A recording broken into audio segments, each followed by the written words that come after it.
ओ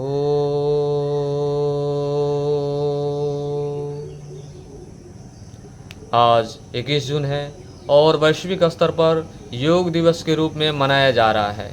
यूँ कहूँ तो आज पूरी दुनिया किसी एक बिंदु पर सहमत है और ये बहुत बड़ी बात है।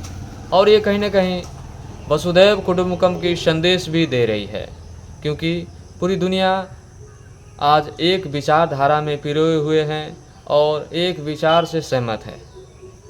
तो आइए योग को हम दो पहलुओं पर चर्चा करते हैं। एक तो जो हमें शारीरिक तथा मानसिक रूप से मजबूती प्रदान करते हैं, जिन्हें हम योगा कहते हैं। योगा की कई पहलू है, कई तरीका है जिससे हमें शारीरिक तथा मानसिक रूप से मजबूती प्रदान करती है और हमारी जो मनुष्यता की जो चेतना है उस चेतना को ऊंचाइयों पर ले जाती है।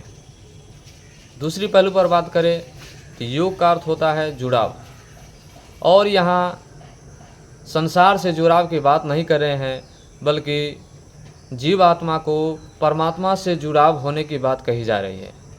योग का अर्थ ही होता है जोड़, और जोड़ना अपने मनस्थिति में, अपने मानसिकता में ईश्वर भाव को, जो आविर्भाव होना होता है, उस भाव को दर्शाता है।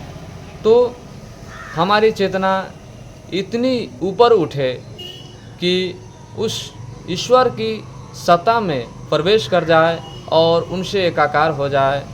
यही मनुष्य की चेतना को उठाने की बात कही जा रही है, और जोड़ने की जो बात है वह बात भी उन्हीं ईश्वर से जुड़ाव होने की बात कही जा रही है।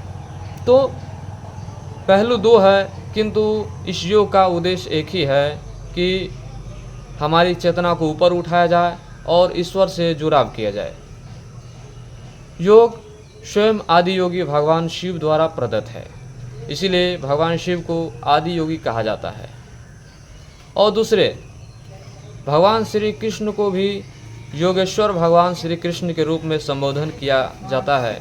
तो योगेश्वर यानी कि योगों पर जो पकड़ है वो पूर्ण रूप से सभी योगों को साधने वाला, यानी सभी योगों पर नियंत्रण करने वाला जो सत्ता है, उन्हें योगेश्वर कहा गया, यानी कि योग का ईश्वर, यानी कि सभी योगों को साधने वाला।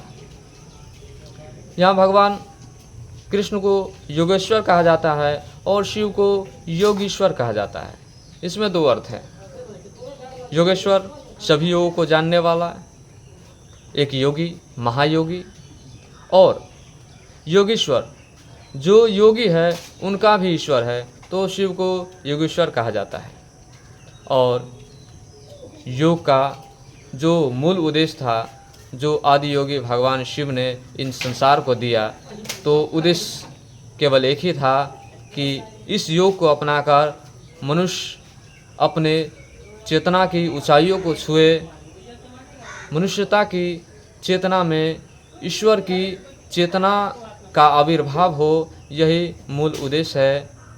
तो यह योग का एक पहलू है।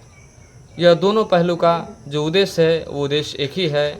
और भारतीय सभ्यता संस्कृति में, सनातन सभ्यता संस्कृति में जितने भी पर्व त्यौहार उत्सव है, उनका यदि निचोड़ हम देखेंगे तो वह एक ही चीज़ हमें संदेश दे रही है कि हमारी चेतना को ऊपर उठाया जाए, मनुष्यता की चेतना को ऊपर उठाया जाए। तो इस पहलुओं पर आज का जो योग दिवस का रूप जो हमारे आपके बीच प्रस्तुत किया गया है, इनका उद्देश्य भी कहीं न कहीं संसार को एक करना है। और ये जो अध्यात्म है, यह अध्यात्म किसी धर्म जाति विशेष के लिए नहीं है, बल्कि अध्यात्म पूरी संसार के मनुष्यों के लिए है, मानव मात्र के लिए है। और यह आध्यात्मिकता का ही एक प्रकटीकरण है योग दिवस। तो इस योग दिवस में शामिल होकर अपना एक अमूल्य बहुमूल्य उपस्थिति दर्ज करें और इस पूरी संसार की जो एक रूपता का जो संदेश है, उस संदेश में भागीदारी हो, यही योग दिवस का संदेश है। तो आइए हम सभी मिलकर योग दिवस को मनाएं और भरपूर रूप से मनाएं, बेहतरीन तरीक़ा से मनाएं और हम अपने आप को और संसार को सुखी करें और पूरी संसार एक परिवार है, इस संदेश को भी दे।